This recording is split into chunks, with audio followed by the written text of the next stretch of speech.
Hi, അസ്സാം വലൈക്കും. ഞാൻ എൻ്റെ ജീവിതത്തിൽ എനിക്ക് ഏറ്റവും വേദനപ്പെട്ട കാര്യമാണ് ഞാൻ ഇന്ന് നിങ്ങളുമായിട്ട് ഷെയർ ചെയ്യുന്നത്. അത് നമുക്കൊരിക്കലും മറക്കാനോ ക്ഷമിക്കാനോ അതല്ലെങ്കിൽ സഹിക്കാനോ പറ്റുന്ന ഒരു കാര്യങ്ങളല്ല നമ്മുടെ ജീവിതത്തിൽ ചിലപ്പോൾ നമുക്ക് സംഭവിച്ചു കൊണ്ടിരിക്കുന്നത്. ഇപ്പം മരണം എന്ന് പറയുന്നത് പടച്ചവൻ എല്ലാവർക്കും വെച്ചിട്ടുള്ളൊരു കാര്യമാണ്. പക്ഷെ ചില മരണങ്ങളുണ്ട്, അത് നമ്മളെ വല്ലാതെ തളർത്തിക്കളയും. അത് ചെറുതായിട്ടൊന്നല്ല നമ്മളെ തളർത്തുന്നത്, അതോടുകൂടി നമ്മളെ ജീവിതം തന്നെ അങ്ങനെ ഇല്ലാതായി പോകുന്നൊരു കാര്യങ്ങളുണ്ട്. ഒരാൾ മരിച്ചാൽ നമ്മൾ പറയും കുറച്ച് കഴിയുമ്പോൾ നമ്മളതൊക്കെ മറക്കും, വീണ്ടും ജീവിതത്തിലേക്ക് വരും എന്നൊക്കെ. സത്യമാണ്, നമുക്ക് കുറേയൊക്കെ മറക്കാനും പൊറുക്കാനൊക്കെ പഠിച്ചാൽ നമുക്ക് അതിനുള്ളൊരു കഴിവ് തന്നിട്ടുണ്ട്. പക്ഷെ ചില മരണങ്ങൾ നമ്മളെ ജീവിതം മുഴുവനും നമ്മളെ വല്ലാതെ അലട്ടിക്കൊണ്ടിരിക്കും. അപ്പം അങ്ങനത്തെ ഒരു മരണമാണ് എൻ്റെ മോൻ്റെ ഒരു മരണം ഉണ്ടായത്. അവന് മരിച്ചത് വെള്ളത്തിൽ വീണിട്ടാണ് അവന് മരിച്ചത്. അപ്പം അതുവരെയും അവനൊരു വെള്ളത്തിലേക്ക് പോവുകയോ അല്ലെങ്കിൽ അങ്ങനത്തെ ഒരു കുറുമ്പോ അല്ലെങ്കിൽ എന്താ പറയുക മറ്റുള്ള കുട്ടികളെ പോലെ ആൺകുട്ടികളൊക്കെ ഉണ്ടാവും നല്ല കുറുമ്പും ഓട്ടവും ചാട്ടവും അങ്ങനെയൊക്കെ. പക്ഷേ ഇവൻ അങ്ങനെ അല്ലായിരുന്നു, ഇവനൊരു പാവമായിരുന്നു.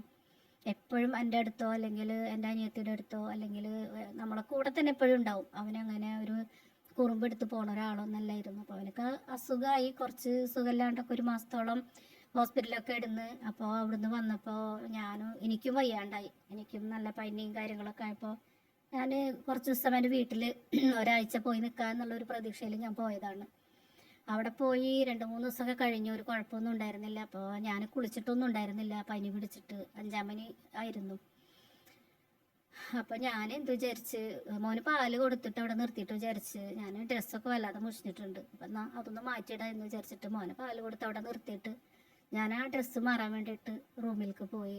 ഒരു 5 മിനിറ്റ് കൂടി വന്നാൽ ആ ഡ്രസ്സ് മാറി കയ്യിലിങ്ങനെ ഇട്ടിട്ട് മോനെ മോനെ എന്ന് വിളിച്ചിട്ട് ഇങ്ങനെ പുറത്തേക്ക് വന്ന്. അപ്പോൾ മക്കളവിടെ കളിക്കണ്ടായിരുന്നു, ഇവരെ കൂട്ടുകാരൊക്കെ കൂടിയിട്ട്. ഞാൻ ചോദിച്ച് ഉണ്ണി എവിടെയെന്ന് ചോദിച്ചപ്പോൾ പറഞ്ഞു ഞങ്ങൾ കണ്ടില്ല, അമ്മാടി അടുത്തുണ്ടായിരുന്നല്ലോ എന്ന് പറഞ്ഞു. അപ്പോൾ എനിക്കെന്തോ ഒരു പേടി പോലെ.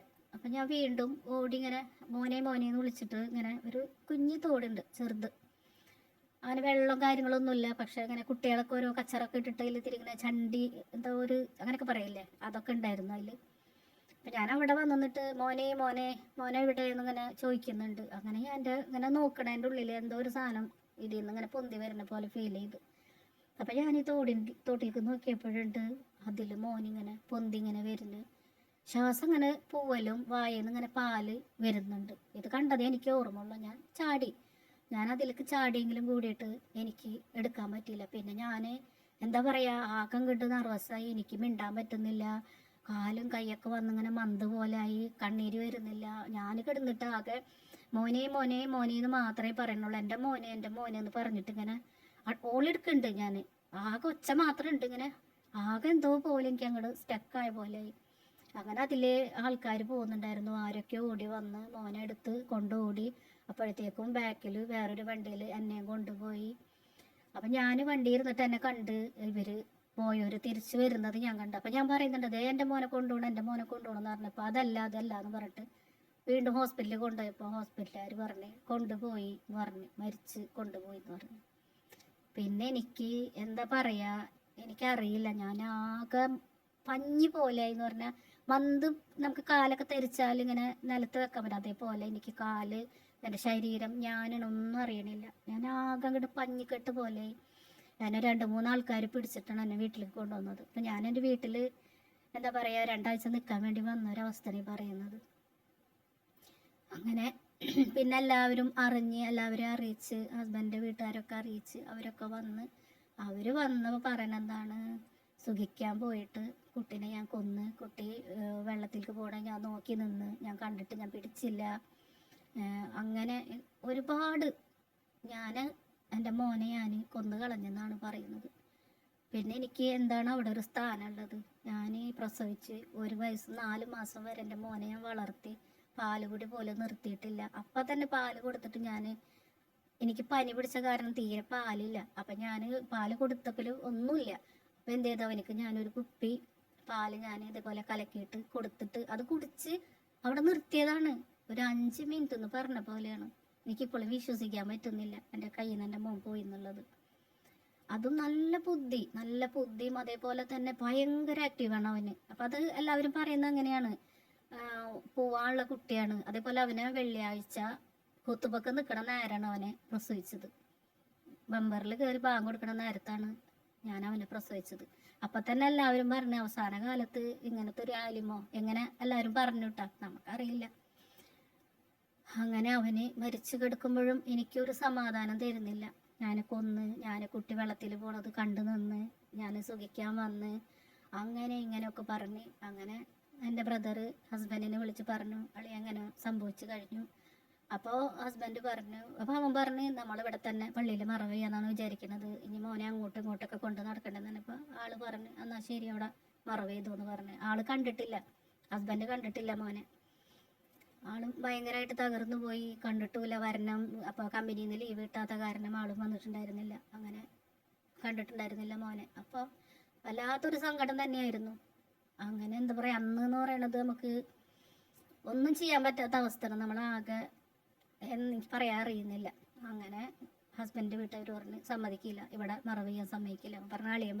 അളിയൻ പറഞ്ഞാൽ അങ്ങനെ നിങ്ങൾ മറവ് ചെയ്ത് ഞങ്ങൾ കബർ മാന്തും കുട്ടീനെടുക്കും, അതുകൊണ്ട് ഇവിടെ മറവ് ചെയ്യാൻ ഞങ്ങൾ സമ്മതിക്കില്ല എന്ന് പറഞ്ഞു. അപ്പോൾ ഇതൊരു 4:30-5 മണി നേരത്താണ് മോൻ്റെ മരണം ഉണ്ടായിട്ടുള്ളത്. അപ്പോൾ പിന്നെ ഇനി അങ്ങോട്ടും ഇങ്ങോട്ടൊക്കെ കൊണ്ടുപോകേണ്ടെന്നുള്ള നിലക്കാണ് ഇങ്ങനെ പറഞ്ഞത്. അപ്പോൾ അവർ സമ്മതിച്ചില്ല. അങ്ങനെ എന്നെ അവരെ വീട്ടിലേക്ക് കൊണ്ടുപോയി, എന്നെ മോനെയും കുട്ടികളൊക്കെ കൊണ്ടുപോയി. അവിടെ ചെന്ന് പിന്നെ അവരുടെ നാടകം കാര്യങ്ങളൊക്കെ തന്നെയാണ്. അവർ വളരെയധികം മോശപ്പെട്ട കാര്യങ്ങളാണ് എന്നെ പറഞ്ഞിട്ട് അവർ ഇതാക്കുന്നത്. എനിക്കവിടെ കരയാൻ പോലും ഒരു അധികാരമില്ലാത്തൊരവസ്ഥയിലാണ് എന്നെ ആക്കിയത്. ഞാൻ ആകെ തകർന്നു പോയി എന്ന് പറഞ്ഞാൽ എനിക്കിനി ജീവിക്കണ്ടെന്ന് വരെ തോന്നി. എൻ്റെ മോൻ്റെ കൂടെ തന്നെ എന്നെ മണ്ണിട്ട് മൂടിക്കോട്ടെ എന്നുള്ള അവസ്ഥയായി. അത് പറഞ്ഞിട്ടാണ് ഞാൻ പിന്നെ കരയുന്നത്. എൻ്റെ മോൻ്റെ കൂടെ എന്നെ ഇട്ട് മൂടിക്കോ, എനിക്ക് ഇനി ജീവിക്കണ്ട, എനിക്ക് പറ്റുന്നില്ല, അങ്ങനത്തെ ഒരു അവസ്ഥയായിപ്പോയി. അങ്ങനെ പിന്നെ രാത്രി ഞാൻ മറവ് ചെയ്യണം എന്ന് പറഞ്ഞു. അപ്പം എല്ലാവരും പറഞ്ഞ് നാളെ രാവിലെ എടുക്കാം എന്ന് പറഞ്ഞപ്പോൾ അവർ വീട്ടുകാർ സമ്മതിച്ചില്ല, രാത്രി തന്നെ എടുക്കണം എന്ന് പറഞ്ഞ്. അങ്ങനെ 12 മണി 1 മണിക്കുള്ളിലായിട്ട് മോനെ മറവ് ചെയ്യാൻ കൊണ്ടുപോയി. മറവ് ചെയ്ത് വന്നിട്ടും പിന്നെ എനിക്കൊരു ഭക്ഷണം തര്, എന്നെ നോക്ക്, എന്നെ സംരക്ഷിക്കൊന്നുമില്ല. എൻ്റെ നാത്തൂൻ എൻ്റെ കൂടെ ഉണ്ട്, പക്ഷേ അവർക്കിപ്പോൾ അവരെ അടുക്കളയിൽ പോകാനും എടുക്കാനും അങ്ങനെയൊക്കെ ബുദ്ധിമുട്ടല്ലേ. അതെന്ന് വെച്ചാൽ അവർക്ക് അതൊന്നും അത്ര ഇഷ്ടമുള്ള ആൾക്കാരല്ല. അങ്ങനെ 2 ദിവസം ഞാനവിടെ ഞാൻ കിടന്നു പറഞ്ഞാൽ എന്തൊക്കെയോ അങ്ങനെയൊക്കെ എനിക്ക് അറിഞ്ഞൂടാ. ഭക്ഷണമൊന്നും ഞാൻ കഴിക്കുന്നൊന്നുമില്ല, വെള്ളം മാത്രം ഇങ്ങനെ. അപ്പോൾ പാല് കൊടുക്കുന്ന ഒരു ഇതല്ല. ആ സമയം വന്നപ്പോഴത്തേക്കും പാല് നിറഞ്ഞ് ആകെ വേദന, എനിക്ക് അങ്ങോട്ട് തിരിയാൻ പറ്റാത്ത അവസ്ഥയായി. അങ്ങനെ ആൾക്കാരെന്താണ് മുല്ലപ്പൂ വെക്ക്, പിന്നെന്തുട്ടാണ് വെറ്റില വെക്കുന്നൊക്കെ പറഞ്ഞ് അതൊന്നും ചെയ്തിട്ടൊന്നും എനിക്ക് പാല് പറ്റുന്നില്ല. അങ്ങനെ 3-ന്റെ അന്ന് ഞാൻ ഇതേപോലെ തന്നെ രാവിലെ അവിടെ കിടക്കുന്നുണ്ട്. അപ്പം എൻ്റെ ബ്രദർ വന്ന് എൻ്റെ അടുത്ത് വന്നിരുന്ന് വർത്താനൊക്കെ പറഞ്ഞ് അവന് പോയി. അത് കഴിഞ്ഞ് പിന്നെ അവന് വീണ്ടും ഒരു 3:30 ടൈമിൽ വീണ്ടും വന്നപ്പോൾ അതേപോലെ തന്നെ ഞാൻ കിടക്കുന്നത്, എന്താ പറയുക, കാലിങ്ങനെ ചുമരിലേക്ക് വെച്ചിട്ട് ഇങ്ങനെ സൈഡ് തിരിഞ്ഞിട്ട് ഞാൻ കിടക്കണം. അതേപോലെ തന്നെ ഞാൻ കിടക്കണം. അപ്പോൾ എന്നെ വിളിച്ചപ്പോഴൊന്നും ഞാനിങ്ങനെ മിണ്ടേണിക്കൊന്നും ചെയ്തില്ല. അപ്പം ഞാൻ ആകെ ഡിപ്രഷൻ എന്ന് പറഞ്ഞാൽ എനിക്ക് ഭയങ്കര ഒന്നിനും പറ്റുന്നില്ല. ഞാൻ ആകെ ഇങ്ങനെ ഐസ് പോലെയായി ഞാൻ. ആ സമയത്താണ് ബ്രദർ വന്നപ്പോൾ ഇത് കണ്ടപ്പോൾ അവനക്ക് ആകെ ടെൻഷനായി. അവന് നേരെ ഓടി ഡോക്ടറെ എടുത്ത് പോയി. ഡോക്ടറോട് പറഞ്ഞപ്പോൾ ഡോക്ടർ പറഞ്ഞ് ഞാൻ കൂടെ വരാമെന്ന് പറഞ്ഞു. ഡോക്ടർ വന്നു. ഡോക്ടർ പരിശോധിച്ച് പറഞ്ഞ് ആൾ വളരെ ബുദ്ധിമുട്ടിലാണ്, നിങ്ങൾ പെട്ടെന്ന് ഹോസ്പിറ്റലിൽ കൊണ്ടുവരണം എന്ന് പറഞ്ഞ് ഹോസ്പിറ്റലിൽ ചെന്നപ്പോൾ പിന്നെ എനിക്ക് പേടിയെന്ന് വെച്ചാൽ എനിക്ക് ഹോസ്പിറ്റലിൽ കൊണ്ടുപോയി ഗ്ലൂക്കോസൊക്കെ കയറ്റി. അപ്പോൾ ഇത്തിരി ഒരു ഇത് വന്നത് പിന്നെ എനിക്ക് പേടിയാണ്. പിന്നെ ആരെങ്കിലും കൈ പിടിച്ചിങ്ങനെ ഇരിക്കണം, എനിക്കിത് ഒറ്റയ്ക്ക് എടുക്കാൻ പറ്റുന്നില്ല, ഇരിക്കാൻ പറ്റുന്നില്ല, ഭയങ്കര പേടി. അത്രയും പേടിച്ച് പോയൊരവസ്ഥ. അങ്ങനെ ഡോക്ടർ പറഞ്ഞ് ആകെ ഡിപ്രഷനായിരിക്കണം, നിങ്ങൾ ഒരു സൈക്കാട്രി ഡോക്ടറെ കാണിക്കുകയാണ് നല്ലത്, ഈ നിലയിൽ പോയി കഴിഞ്ഞാൽ ആൾ എന്തെങ്കിലും ചെയ്യും. എനിക്കപ്പോൾ ആ സമയത്ത് എന്ത് തോന്നുന്നു വെച്ചാൽ എൻ്റെ മോൻ്റെ കബറിൻ്റെ അവിടെ പോയിരിക്കണം, എൻ്റെ മോൻ്റെ കബറിൽ ചെന്ന് എനിക്കും കെടുക്കണം, അവിടെ പോയിരിക്കണം എന്നുള്ള ഇതാണ്. പിന്നെ മോനിങ്ങനെ വരുന്നത് കാണാം, മോൻ നിൽക്കണത് കാണാം, പാല് കുടിക്കണ പോലെ ഫീൽ ചെയ്യുക. അപ്പോൾ അതൊക്കെ ഇങ്ങോട്ട് വരുമ്പോൾ ഞാൻ ആകെ അങ്ങോട്ട് എനിക്കിതാവില്ല. അങ്ങനെ ഡോക്ടർ പറഞ്ഞ് പാലിനിപ്പോൾ വറ്റിച്ച് നമുക്ക് മെഡിസിൻ കഴിച്ച് വറ്റിച്ച് കളയാനേ പറ്റുള്ളൂ, വേറെ ഒന്നും ചെയ്തിട്ട് പോകുന്നില്ലല്ലോ എന്ന് പറഞ്ഞ് അതിനുള്ള മെഡിസിൻ കഴിച്ചു. അപ്പോൾ അതിനുള്ള മെഡിസിൻ കഴിച്ചപ്പോൾ പാലൊക്കെ വറ്റി. അങ്ങനെ ആങ്ങളെ പറഞ്ഞ് ഇനി ഇങ്ങോട്ട് വിടില്ല, നേരെ എന്നെ വീട്ടിലേക്ക് കൊണ്ടുപോകുന്നു പറഞ്ഞ് അങ്ങനെ എൻ്റെ വീട്ടിലേക്ക് കൊണ്ടുവന്ന് പിന്നെ ഞാനൊരു മോൻ്റെ ഒരു 40 വരെയും അവിടെ വീട്ടിൽ നിന്നു. അങ്ങനെ അത് കഴിഞ്ഞപ്പോൾ പിന്നെ ഭർത്താവ് പറഞ്ഞ് ഇക്ക വരുന്നുണ്ട്, ലീവ് കിട്ടി വരുന്നുണ്ടെന്ന് പറഞ്ഞ്. അങ്ങനെ എന്നെ വീട്ടുകാരോട് പറഞ്ഞ് അവളെ പോയി കൊണ്ടുവരാൻ പറഞ്ഞപ്പോൾ പറഞ്ഞ് ഞങ്ങൾ കൊണ്ടുവരില്ല, അവർ വേണമെങ്കിൽ കൊണ്ടാക്കി തന്നോട്ടെ, ഞങ്ങൾ പറഞ്ഞു വെച്ചതല്ല എന്ന് പറഞ്ഞു. അങ്ങനെ എൻ്റെ വീട്ടുകാർ ആള് വിളിച്ച് പറഞ്ഞ് ഇങ്ങനെ ഞാൻ വരുന്നുണ്ട്, അപ്പോൾ അപ്പോൾ ശരി അളിയാ ഞങ്ങൾ കൊണ്ടാക്കി തരാമെന്ന് പറഞ്ഞ് ഞാൻ എൻ്റെ വീട്ടിൽ അവർ എല്ലാവരും കൂടിയിട്ട് എന്നെ ഇവിടെ കൊണ്ടാക്കി തന്ന്. അപ്പോൾ എനിക്ക് വരുമ്പോൾ എന്താ പറയുക സാധനങ്ങളൊക്കെ വാങ്ങിച്ച് ഒക്കെ കൊണ്ടുവന്ന് ഇവിടെ ആക്കി തന്നു. അങ്ങനെ പിറ്റേ ദിവസം ആൾ വന്നു. പിന്നെ ആൾ വന്നപ്പോഴും ഇതന്നെ, ഞാൻ കുട്ടി പോണത് നോക്കി നിന്ന് ഞാൻ മരിച്ചതിൻ്റെ ശേഷമാണ് ഓടിച്ചെന്നത്. എന്താ പറയുക, എനിക്ക് എന്തൊക്കെയോ എനിക്കറിയില്ല, അവർ പറഞ്ഞു കൂട്ടിയ കാര്യങ്ങളൊന്നും എനിക്ക് പറയാൻ പറ്റുന്നില്ല. എനിക്കറിയില്ല, ഞാൻ അങ്ങോട്ട് പൊട്ടി പൊട്ടി കരഞ്ഞു ഞാൻ. അപ്പം ആള് കരയണ്ടെന്നൊക്കെ പറഞ്ഞ്, അതേപോലെ തന്നെ ഇവർ എന്താ പറയുക ഞാൻ കൊന്നതെന്നൊക്കെ പറഞ്ഞപ്പോൾ അവരാൾക്കാരെന്നെ പറഞ്ഞു ഒരിക്കലും ഒരു പെറ്റമ്മക്ക് ഒരിക്കലും അങ്ങനെ ചെയ്യാൻ പറ്റില്ല, നൊന്ത് പ്രസവിച്ചൊരു മാതാവിനെ അങ്ങനെ ചെയ്യാൻ പറ്റുമോ, അത്രയും പാല് കൊടുത്ത് വളർത്തുന്ന ഒരു ഉമ്മ എങ്ങനെ അങ്ങനെ ചെയ്യാന്നൊക്കെ പറയുന്നുണ്ട്. അവളെ സുഖത്തിന് വേണ്ടിയിട്ടാണ് അങ്ങനെയാണ് ഇങ്ങനെയെന്നൊക്കെ പറഞ്ഞ് ഇവർ ഭയങ്കര അനാവശ്യമൊക്കെ പറയുന്നുണ്ട്. അങ്ങനെ ഹസ്ബൻഡ് പറഞ്ഞ് നിങ്ങൾ ഇനിയിപ്പോൾ അങ്ങനെയൊന്നും പറയണ്ട, അത് അള്ളാടെ കള്ളാണ്, അത് അങ്ങനെ വിചാരിച്ചാൽ മതി എന്നൊക്കെ പറഞ്ഞ്. അത് പറഞ്ഞാലൊക്കെ ഇവർ നിൽക്കും, ഇവരൊന്നും എന്നോട് മിണ്ടാറില്ല, അവരാരും എന്നോട് മിണ്ടാറില്ല, ആരും മിണ്ടൂല, എന്നോട് സംസാരിക്കില്ല. ഭയങ്കര ഒറ്റപ്പെടലാണ്. ഒറ്റപ്പെടലെന്ന് പറഞ്ഞാൽ ഭയങ്കര ഒറ്റപ്പെടൽ. പിന്നെ എനിക്കാണെങ്കിൽ രാത്രി തീരെ ഉറക്കില്ല, തീരെ ഉറങ്ങൂല, രാത്രി ഇങ്ങനെ ഇരിക്കും. പിന്നെ അതേപോലെ തന്നെ എനിക്ക് ഒക്കെ പേടി, ഒച്ച പേടി, വെള്ളം പേടി. ഇപ്പോഴും വെള്ളം എനിക്ക് പേടിയാണ്. വെള്ളം എനിക്ക് തലയിൽ കൂടെ അങ്ങോട്ട് വെള്ളം ഒഴിക്കുമ്പോൾ എനിക്ക് ശ്വാസം മുട്ടും, അപ്പം എനിക്ക് പേടിയാണ്. ഇപ്പോഴും എനിക്ക് ആ ഒരു ഭയം എനിക്ക് മാറിയിട്ടില്ല. അങ്ങനെ എനിക്ക് ഭയങ്കര പേടി, എല്ലാം കൊണ്ടും ഭയങ്കര പേടി. അങ്ങനെ വീണ്ടും ഡോക്ടറെ അടുത്ത് കൊണ്ടുപോയി വീണ്ടും മരുന്നൊക്കെ കഴിച്ചു. പിന്നെ മരുന്ന് കഴിക്കുമ്പോൾ അറിയാലോ, നമ്മളിങ്ങനെ കുഴഞ്ഞ് തളർന്ന് കിടക്കും. അതേപോലെ മരുന്ന് കഴിച്ചിട്ട് വേണം എനിക്ക് ഉറങ്ങാനായിട്ട്. അങ്ങനത്തെ ഒരു സിറ്റുവേഷനിലും കാര്യങ്ങളിലൊക്കെ ആയി. അങ്ങനെ ഭർത്താവ് ഒരു 30 ദിവസം ഒരു മാസം ഉണ്ടായിരുന്നു. ഒരു മാസം ഉണ്ടായി, ഒരു മാസം വരെ നിന്നു. ഒരു മാസം കഴിഞ്ഞ് പോകുമ്പോഴത്തേക്കും ഞാൻ വീണ്ടും ഗർഭിണിയായി. അങ്ങനെ പിന്നെ ഞാൻ അറിഞ്ഞിരുന്നില്ല, പ്രഗ്നൻ്റ് ആണെന്ന് അറിഞ്ഞിരുന്നില്ല. പിന്നെയാണ് ഞാൻ അറിഞ്ഞത്. അങ്ങനെ ഹസ്ബൻഡ് പോയതിൻ്റെ ശേഷം പിന്നെ ഞാൻ പ്രസവിച്ച് ഒരു മോളായിരുന്നു. അങ്ങനെ ഒരു പെൺകുട്ടിക്ക് ജന്മം നൽകിയപ്പോൾ പിന്നെ എനിക്ക് കുറേ സമാധാനമായി. ഒരു കുട്ടിയും കൂടി എൻ്റെ അടുത്തേക്ക് വന്നപ്പോൾ എനിക്ക് ഭയങ്കര സന്തോഷം, സമാധാനം. പിന്നെ എനിക്ക് ഭയങ്കര ഉത്സാഹവും, പിന്നെ എല്ലാ കാര്യങ്ങളും എനിക്ക് നോക്കാനും എടുക്കാനും പഴയതുപോലെ ഒരുവിധമൊക്കെ ഞാൻ ചെയ്തുകൊണ്ടിരുന്നു. എന്നുവെച്ചാൽ മോള് വന്നപ്പോൾ എനിക്ക് അതിനൊരു പകരമായിട്ട് അതേപോലെ തന്നെ മോൻ്റെ അതേപോലെ തന്നെയാണ് മോളും. അപ്പോൾ ഭയങ്കര ഹാപ്പിയായി. പിന്നെ ഞാനിങ്ങനെ ജീവിതത്തിലേക്ക് പതുക്കെ പതുക്കെ തിരിച്ചു വന്ന് മെഡിസിനൊക്കെ ഞാൻ കുറച്ചൊക്കെ നിർത്തി. പിന്നെ എനിക്ക് ഒറ്റയ്ക്ക് കിടക്കാനും ഉറങ്ങാനൊക്കെ പറ്റുന്നുണ്ട്. പിന്നെ പ്രഗ്നൻറ്റ് ടൈമിൽ നമുക്ക് അങ്ങനെ പറ്റൂലല്ലോ, ഈ മെഡിസിനൊക്കെ കഴിക്കുന്നത് ഡേഞ്ചറല്ലേ.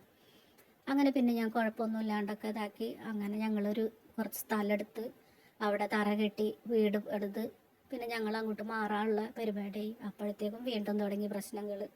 ഞങ്ങൾ ഭർത്താവിനെ പറഞ്ഞ് ഞാൻ മാറ്റിയതാണ്, അതിന് വേണ്ടിയിട്ടാണ്, വേറെ വീട്ടിൽ പോകാൻ വേണ്ടിയിട്ടാണ്, എനിക്ക് സുഖജീവിതത്തിന് വേണ്ടിയിട്ടാണ്. 11.5 വർഷമായി കല്യാണം കഴിഞ്ഞിട്ട്.